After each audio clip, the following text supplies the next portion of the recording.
नमस्कार दोस्तों, मेरा नाम सोनिया है और मैं दिल्ली में विकासपुरी में चंदर विहार इलाके में रहती हूँ। ये एक ऐसी कॉलोनी है जो नाले के किनारे बसी हुई है। हम यहाँ पर थर्ड फ्लोर पे रहते थे।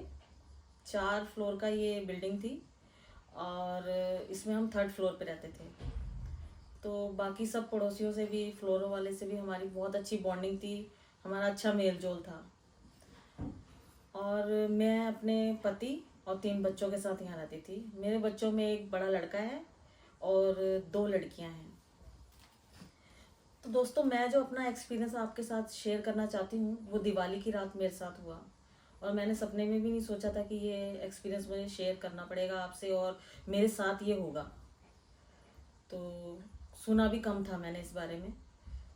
दिवाली की सन 2018 की बात है, ये दिवाली की रात की लगभग 11 साढ़े 11 बजे के बाद की बात है ये। हम लोग पूजा वगैरह करके फारिग हो गए थे। तो बच्चों ने नए कपड़े पहने होते हैं दिवाली की पूजा में। तो बच्चों ने, मेरी छोटी बेटी और मेरी बड़ी बेटी मेरे साथ में थी और बेटा नीचे पटाखे वगैरह जलाने के लिए पार्क में गया हुआ था। वो काफ़ी देर से घर लौटा था बाद में।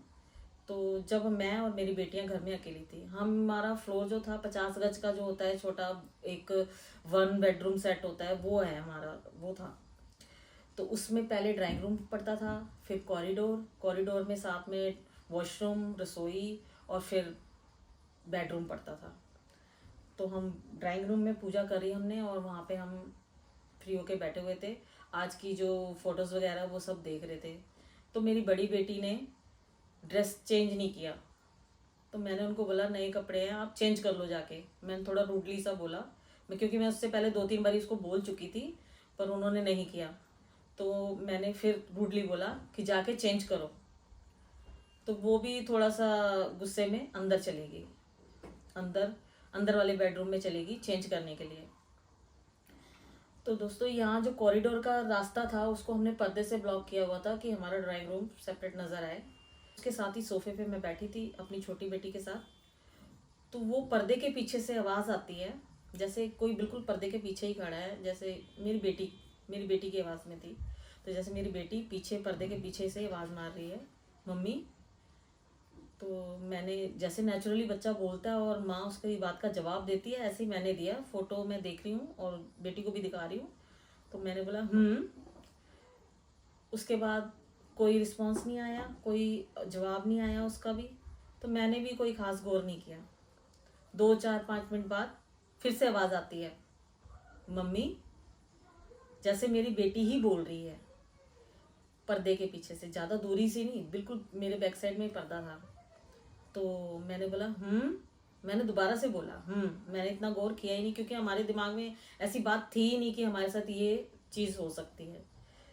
तो मैंने बोला फिर कुछ भी आवाज़ नहीं आई, उसने कोई जवाब नहीं दिया, उस तरफ से कोई रिस्पॉन्स नहीं आया। मैंने भी कोई वो नहीं किया, मैं फ़ोटो देखने में लगी हुई हूँ अपनी बेटी के साथ। उसके बाद 2-4-5 मिनट के बाद फिर से तीसरी बारी दोस्तों, ये तीसरी बारी आवाज़ पड़ी मुझे, मम्मी। उसी आवाज़ में सेम। मैंने बोला, मुझे थोड़ी सी वो हुई, मैं शॉर्ट टेम्पर हूँ इसलिए मैं जल्दी रिएक्ट कर देती हूँ। तो मैं बोली, क्या मम्मी मम्मी लगाया है, बोलती क्यों नहीं आगे से। एकदम से मैं पड़ी, जितना मैं बस इतना ही बोली हूँ, उसके बाद सन्नाटा छा गया। एक तो सुनसान और सन्नाटा जो आम रातों में होता है वो अलग था, वो उससे कुछ अलग ही था। ऐसा सुनसान कि मुझे लग रहा था कि ये क्या हो गया, एकदम से शांति कैसे छा गई घर में। ऐसा कि जैसे कोई अगर सुई भी गिरे तो पता लगे, ऐसी ऐसी शांति छा गई एकदम से। उसके बाद दिल में थोड़ा सा खटका हुआ कि भी ये क्या हुआ है, एकदम से इतनी शांति कैसे छा गई। और मैंने इतनी तेज़ बोला है बेटी को, तो वो आगे से जवाब क्यों नहीं दे रही। बेटी के लिए कुछ टेंशन होने लगी कि भी क्या हो, कुछ हुआ तो नहीं है उसको, कहीं करंट वगैरह तो नहीं लगा, या कुछ। दिमाग में पहला थॉट यही आया था मेरे। तो मैंने फटाक से पर्दा हटा के, साइड में ही था पर्दा हटा के देखा, वहाँ पे कुछ भी नहीं था, कुछ भी नहीं था। और मेरे बेडरूम का दरवाज़ा सामने से नज़र आ रहा था, जहाँ पे मेरी बेटी गई थी वो बंद था। मैंने कहा ये क्या हुआ है। तो छोटी बेटी भी समझ चुकी, मम्मी यहाँ से अभी आवाज़ आ रही थी उसकी, मेरी बेटी का नाम सिमी है। उसने बोला कि यहाँ से तो सिमी की आवाज़ आ रही थी। तो मैंने बोला हाँ आई तो थी। तो मैंने कहा शायद वो अंदर चली गई होगी। मैंने उसको ज़ोर से आवाज़ लगाई कि सिमी कहाँ हो। तो उसने अंदर से आवाज़ दी, हाँ जी मम्मी। तो इतनी दूर से आवाज़ आना और पर्दे की आवाज़ से बहुत फ़र्क पड़ता है। ये पता लग रहा था कि कहाँ से अंदर से आवाज़ आ रही है और पर्दे के पीछे से आवाज़ आ रही है। तो मैंने उससे बोला, उसने थोड़ी देर में दरवाज़ा खोल के आ गई चेंज करके। मैंने बोला, मैंने कहा आपने आवाज़ मारी थी मुझे अभी 3 बारी, आपने मम्मी मम्मी मम्मी बोला। कह रही मैं तो अंदर चेंज कर रही थी, मैंने तो कोई आपको आवाज़ नहीं मारी। तो बिल्कुल मेरी छोटी बेटी और मैं बिल्कुल घबरा गए कि ये क्या हो गया। इसके पापा तो घर रहते नहीं थे, ये ड्राइविंग का काम करते हैं, तो ये ऑलमोस्ट दिल्ली से बाहर ही रहते हैं और ये कभी कभी ही दिल्ली आते हैं। बेटा भी नहीं था घर पे। तो वो छोटी बेटी जो थी वो बहुत ज़्यादा घबरा गई, क्योंकि उसने भी वो आवाज़ सुनी थी क्लियरली। सिर्फ मैंने ही नहीं, उसने भी सुनी थी। तो बड़ी बेटी क्योंकि अंदर थी उसने नहीं सुनी, और उसी की आवाज़ में हमें आवाज़ें पड़ी। तो बहुत घबरा गई, वो रोने लग गई छोटी बेटी। मैंने कहा ये क्या हुआ। बड़ी बेटी भी जब तक समझ चुकी थी कि भाई ये कैसे हुआ, मैं तो आवाज़ नहीं मारी मम्मी को, किसने आवाज़ मारी, और बिल्कुल मेरे बैक साइड से। तो मैंने कहा मेरे को देखते दो। मैं उठने लगी तो मेरी बेटी कहती नहीं मम्मी आप मत जाओ यहाँ से, कमरे से बाहर मत जाओ मत जाओ मत जाओ। मैंने कहा नहीं बेटा मुझे एक बारी देख लेने दो। तो मैंने अब पूरे घर में देखा, कुछ भी नहीं था, कुछ भी। और फिर मैंने बाहर गैलरी का दरवाज़ा खोला। हमारी गैलरी नाले के सामने ही पड़ती थी, सामने से नाला और नाले का रोड नज़र आता है। तो मैंने वहाँ देखा, कुछ भी नहीं था। लोग अपने वो जला रहे थे, कोई आ रहा था कोई जा रहा था, खूब मतलब जैसे चहल पहल उस टाइम 11:30 बजे के अकॉर्डिंग होनी चाहिए ना, उस टाइम की नॉर्मल उनकी चल रही थी। गली में भी दिए बत्ती चल रहे थे कईयों के, काफ़ी मतलब अच्छा वो चला रहे थे पटाखे बच्चे पार्क में, सब कुछ नॉर्मली चल रहा था। बस मेरे घर में ऐसा कुछ हुआ। मैं वापस आई, मैंने कुंडी लगाई, तो मैंने बोला ये क्या हुआ। फिर हम सिख हैं, हम सरदार हैं, तो हमने फिर गुरुद्वारे का जल लाके, हर एक सरदारों के घर में होता है ये, दिल्ली में बंगला साहब गुरुद्वारा है, वहाँ से जल लाया जाता है, हरमंदिर साहब से लाया जाता है, तो जल हमारे घर में होता है। तो वहाँ का जल मेरे घर में था। मैंने अपने पूरे घर में छिट्टे दिए, उसके बच्चों को थोड़ा थोड़ा दिया। मैंने कहा तुम पियो, तुम डरे हुए उस टाइम पियो। तो सबसे बड़ा सहारा तो वही होता है उस टाइम, कि हमारे लिए भगवान ही हमारा सहारा होते हैं। फिर हमने टीवी में पाठ लगाया। मैंने कहा बच्चे डरे हुए हैं, पाठ लगाया। इतनी देर में बेटा भी आ गया। बेटा आया, मैंने दरवाज़ा खोला, बेटा आया। बेटे को भी ये बात बताई हमने, तो बेटे को भी बड़ी हैरानी हुई कि ये कैसे हुआ, आज तक तो हमारे साथ कभी ऐसा नहीं हुआ। मैंने बोला हाँ आज तक तो कुछ नहीं ऐसा हुआ। तो उसके बाद जैसे तैसे हमने रात काटी। और मैंने आपको बताया था हमारे फ्लोरों में, हमारी जो पड़ोसी थे फ्लोरों में, उनसे मेरी बहुत अच्छी बॉन्डिंग थी। तो नीचे जो फर्स्ट फ्लोर में रहते थे वो मेरी सिस्टर बनी हुई थी, तो उनको मैं दीदी बोलती थी। उनसे मैंने जाके सवेरे जाके मैंने मॉर्निंग में जाके उनसे बात करी कि मैंने बताया दीदी रात को मेरे साथ ऐसा हुआ है। उन्होंने बोला अच्छा। कह रही भाई तुम तो बच गई हो। तो हम पंजाबी में बातचीत कर रहे थे, मैं आपको हिंदी में बता रही हूँ। उन्होंने बोला तुम तो बच गई हो सोनिया, अगर तुम तीसरी बारी आवाज़ दे देती ना तो तुम शायद आज यहाँ नहीं बैठी होती, क्योंकि 2 बारी तुमने उस आवाज़ का रिएक्ट किया, तुमने उसका जवाब दिया, और तीसरी बार तुमने जवाब नहीं दिया, उल्टा तुम उसको पढ़ गई, तो शायद वो चीज़ वापस चलेगी। तो मैंने सच में ये माइंड में सोचा कि भाई ये कैसे, सच में ऐसा होता है। कहते हैं हाँ दिवाली की रात, वो दीदी ने मुझे बताया दिवाली की रात कईयों पे छोड़ा जाता है ऐसी चीज़ें, जैसे जिसको कभी कोई हांडी बोलता है, कोई मारक बोलता है, कुछ ऐसा कुछ बोला जाता है, जादू वगैरह, काला जादू वगैरह ये सब होता है। तो किसी के नाम से छोड़ा जाता है और वो वहाँ जाता है और उसको 3 आवाज़ें मारता है। अगर वो तीसरी आवाज़ में भी रिस्पॉन्स करता है तो वो साथ में चला जाता है, ऐसा होता है। तो मैंने कहा सच में ऐसा होता है। कहते हाँ। तो मैं बात करके ऊपर आ गई। फिर 1-2 दिन बीते जब तो थोड़ी शांति रही। उसके बाद मेरी मेड दूसरे तीसरे दिन की बात है, मेरी मेड ने मुझे बताया कि भाभी यहाँ आओ। मैंने बोला हाँ बोलो। कहती ये देखो, बाहर जो हमारी सीढ़ियों की तरफ मैट बिछी होती है बाहर एंट्रेंस पे, उसको उठाया। मैट बिल्कुल साफ थी, पर उसको उठाया तो उसके नीचे खून पड़ा हुआ था। ऐसा दोस्तों 2 और तीसरे दिन, पहले दिन तो मैंने इग्नोर किया, मेरी मेड ने ही इग्नोर कर दिया कि चलो किसी जानवर का होगा, तो उसने साफ कर दिया। दूसरे दिन उसने मुझे बताया कि भाभी ये देखो, ये कल भी मैंने साफ किया था और आज भी मैट के नीचे ही है। ऐसा कैसे हो सकता है कि मैट उठा के कोई खून के धब्बे डाले और मैट ऊपर से आ जाए। फिर मैंने बोला ये भी हाँ ठीक है, ये कैसे हो सकता है। फिर भी मैंने इतना गौर नहीं किया क्योंकि हमारे साथ कभी ऐसा हुआ नहीं था, तो मैंने इसको गौर नहीं करा। तीसरे दिन पूरी सीढ़ियों की दीवार पे और मैट के नीचे तो था ही, और हमारा वाइट मार्बल का फर्श था, उस पे खून के छींटे, और इतने छींटे कि मुझे वहाँ पे धोना पड़ा सारा फर्श, मतलब इस तरह के छींटे। जब से फिर थोड़ा दिल में डर सा लगा कि ये क्या हो रहा है, समझ नहीं लग रही थी ये कैसे हो रहा है, क्या हो रहा है।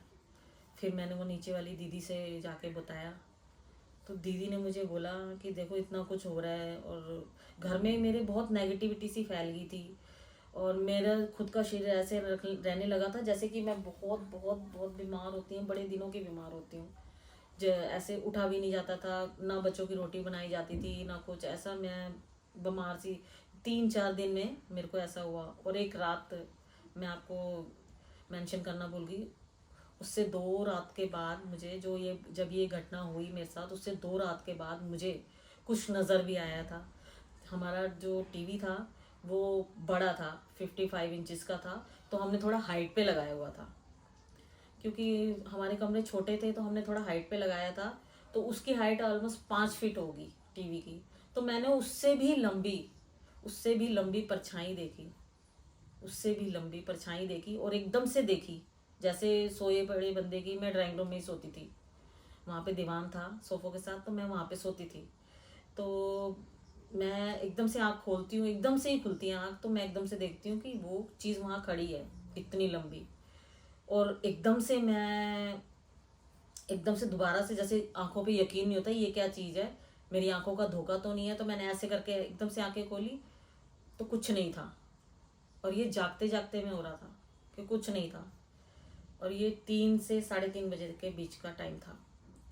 तो उस टाइम भी मैंने ऐसे काटी। उसके बाद ये जो ब्लड के स्पॉट्स आने लगे उसका हुआ, तो मैंने नीचे दीदी को जाके बताया। दीदी कहती भाई ज़रूर ऐसा कुछ है कि तुम्हारे घर में दिवाली की रात कुछ ऐसा आ गया है जो अब तुम्हें डरा रहा है या कुछ है।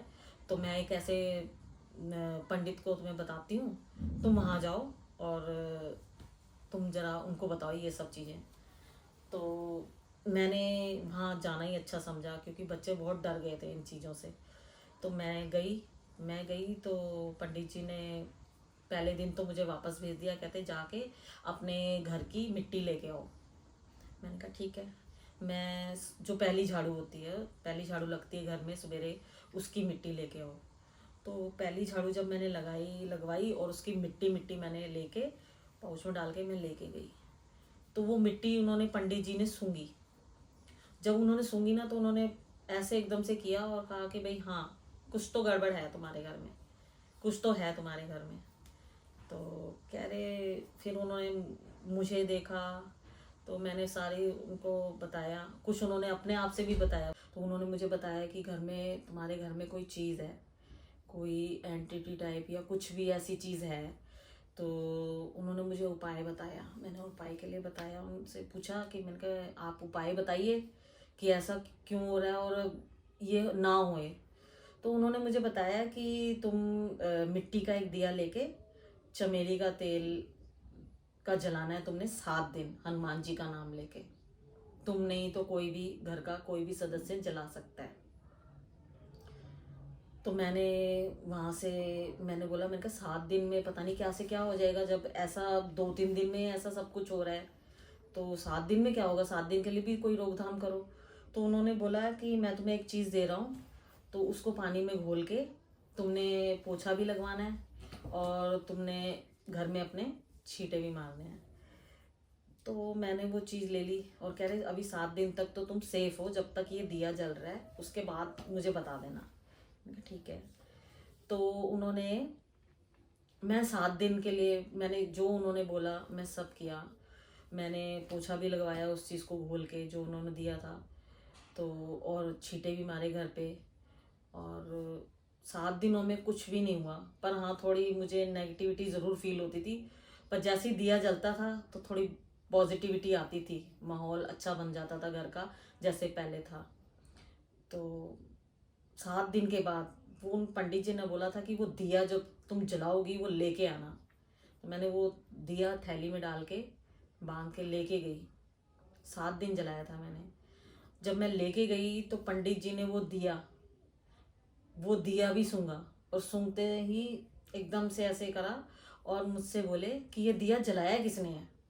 तो पंडित जी को मैंने बताया, मैं कहा हस्बैंड तो मेरे यहाँ घर पे रहते नहीं है, तो मैं ही थी, बच्चों ने तो क्या जलाना, मैंने ही जलाना था। मैंने कहा मैंने ही जलाया 7 दिन। तो मैंने सोचा, मेरे दिमाग में ये आया कि शायद मुझसे कोई भूल हो गई है जलाने में। तो पंडित जी ने एकदम से पूछा कि तुम ठीक हो। मैंने कहा हाँ पंडित जी, पर ठीक को क्या ठीक हूँ, मैं ऐसा ही हूँ, ऐसी हूँ जैसे बीमार हूँ, अपने शरीर को जैसे चला रही हूँ, ऐसी हूँ बस। और घर में मन भी नहीं लग रहा, ना पूजा पाठ में मन लग रहा है, ना कुछ दिया जोत बत्ती करने का कुछ भी मन नहीं कर रहा ऐसा। तो उन्होंने बोला ये तो होना ही था ऐसा, तुम्हारे पर कुछ कोई चीज़ ऐसी छोड़ी गई थी जो तुम्हें लेने आई थी, तुम्हें लेने आई थी, पर तुमने 3 आवाज़ों में रिस्पॉन्स नहीं किया, तुमने तीसरी आवाज़ में उसको उल्टा बोल दिया, इसलिए वो उसको वापस जाना पड़ा। पर ये जो अब उसके जाने के इफ़ेक्ट्स हैं वो सब है तुम्हारे घर में। वो चीज़ चली गई है, पर उसके जाने के बाद के इफ़ेक्ट्स हैं वो तुम्हारे घर में। वो तुम्हें बस ये ऐसा ही नुकसान कर सकते हैं कि घर में नेगेटिविटी, लड़ाई झगड़े क्लेश, नुकसान, बस ये सब कर सकते हैं। इससे ज़्यादा कोई ज़्यादा हानि नहीं होगी, इसकी भी रोकथाम मैं कर दूंगा। तो मैंने बोला हाँ पंडित जी करिए, बहुत कृपा होगी आपकी। तो पंडित जी ने फिर मुझे फिर वही चीज़ें दी जो पोछा लगाने के लिए, घर में छिड़कने के लिए, काफ़ी दिनों को ये सब मैंने किया। कम से कम 21 दिन मैंने किया। तो उसके बाद दोस्तों मेरे घर में थोड़ा पहले जैसा माहौल बनने लगा। और उसके बाद ना कोई ब्लड स्पॉट्स मिले मुझे, और ना ही कभी ऐसा कुछ डर सा लगा या कुछ दिखा। उसके बाद नॉर्मल सी लाइफ हो गई। तो दोस्तों मैं यही आपसे शेयर करना चाहती थी कि ऐसा भी हो जाता है। आज तक मुझे ये नहीं पता चला कि वो चीज़ किसने छोड़ी थी या की थी, क्या थी। पर हाँ मेरी जो फर्स्ट फ्लोर वाली दीदी थी उन्होंने ज़रूर ये बोला था कि जब तूने उल्टा उसको भेज दिया ना चीज़ को, जैसे मैंने उसको उल्टा बोल दिया था कि क्या बात है, बोलती क्यों नहीं आगे से। क्योंकि मैंने उसका बात का रिस्पॉन्स नहीं किया, मैंने उसको अलग से जवाब मांगा उससे। तो कहते वो चीज़ चली तो गई है, पर वो जिसने छोड़ी है उसके पास ज़रूर गई होगी, तो वो बंदा ज़रूर बीमार पड़ा होगा। तू जिन जिन पे तेरे को शक है कि हाँ ये सब तुम्हें कर सकते हैं या किया है, उसमें से देखो कि कौन सबसे ज़्यादा बीमार है, शायद वो ही होगा तुम्हारे ऊपर कुछ करने वाला।